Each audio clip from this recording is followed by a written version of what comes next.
Hello everyone! Welcome to another episode of our How to Script in Valheim series. In this video, I'll show you the basics of world edit commands. We're going to learn how to look at the field in an existing object, allowing us to identify things like this. Let's get started. After you've installed world edit commands, you can begin by going close to any object and then pause the game by pressing escape. This is very useful when you're trying to tag the prefab of something that's moving. Now you can open up the console and then type data dump equals stump data. I chose to name it stump data, but we could have made up any name for that. Now that you've saved the data, we'll need to find where that data's saved. Here's where a lot of people will slip up. Your world edit data saves won't go to your R2 profile. Instead, they'll go to your local installation of Valheim. For Steam users, you can go to your local disk, Program Files, Steam, Steam Apps, Common, and then just look for the Valheim folder. Once you've found that, you can open up BepInEx, open up Config, and this is where you'll find a new data folder. If we open up this data file, now we get to access all of the fields in the stump dump that we did earlier. Generally, you always want access to your data Scratchpad, no matter what profile you're in. This file essentially becomes your dumping ground. You just get dumps of data, figure out which ones you want, and then you go around applying it.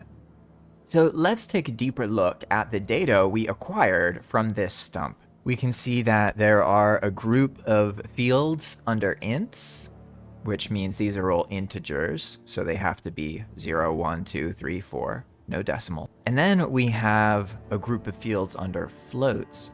They can have decimal places. So you can have like 1.5, 1.888. Then we can see that there is one field under strings. Strings is a more complex form of data. It's generally just reserved for text and when you need to display a lot of something.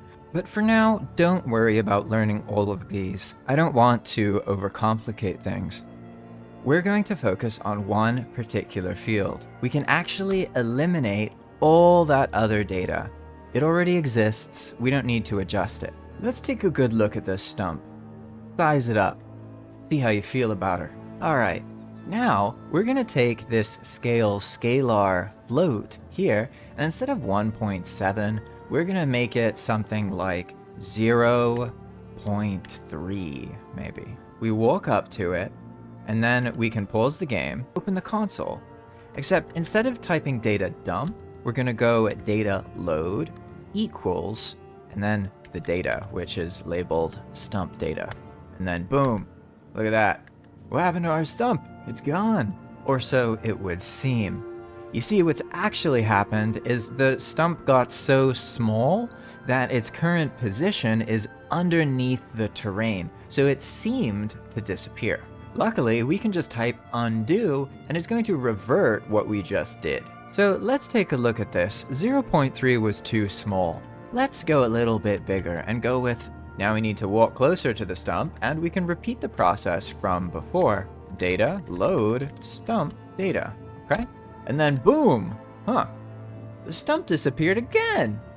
You probably figured out what actually happened though. I made it 10 times bigger, as you can see. Now don't get too excited, because you can't just make anything in the game bigger or smaller. Only certain prefabs can be scaled if you want to ensure vanilla compatibility. You can isolate those prefabs by using Hallowa's tool, going to the prefab section, and sorting it by scalable. This will make all of the scalable assets show up here. These assets can all be adjusted along each axis. A lot of the scripting development loop is about identifying a problem, then identifying what you want to try and do, and then searching through these fields to try and find something that you can use to accomplish your goal.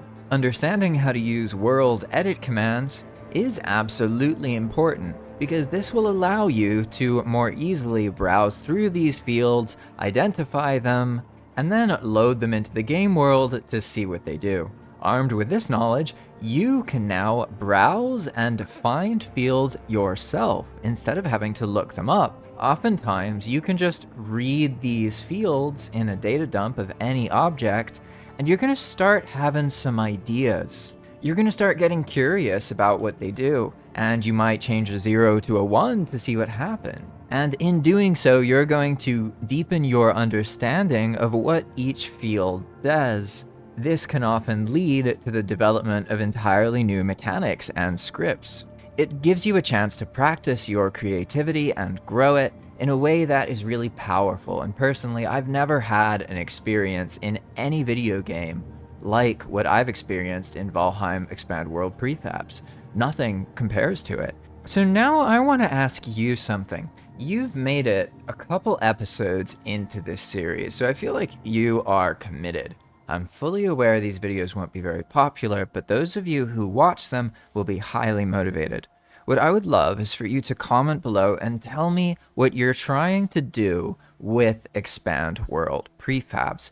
Let me know what you would like to do. I could help write a script for you if it's simple and you need something to get started. Just comment in this video in particular, and I can get you a starting script so you can just copy paste it. This means you still have to figure out where to put the files. You got to deal with finding your data, finding the prefab file. You need a good foundation so that when you work with the WP, you work effectively and it's more enjoyable as a result. Alternatively, if you want to support my work, then consider renting your own dedicated Valheim server using my link, JP Valheim at Zap Hosting. And subscribe to this channel if you want to stay up to date about Expand World Prefabs. Thanks for watching, and I'll see you in the next episode. Goodbye.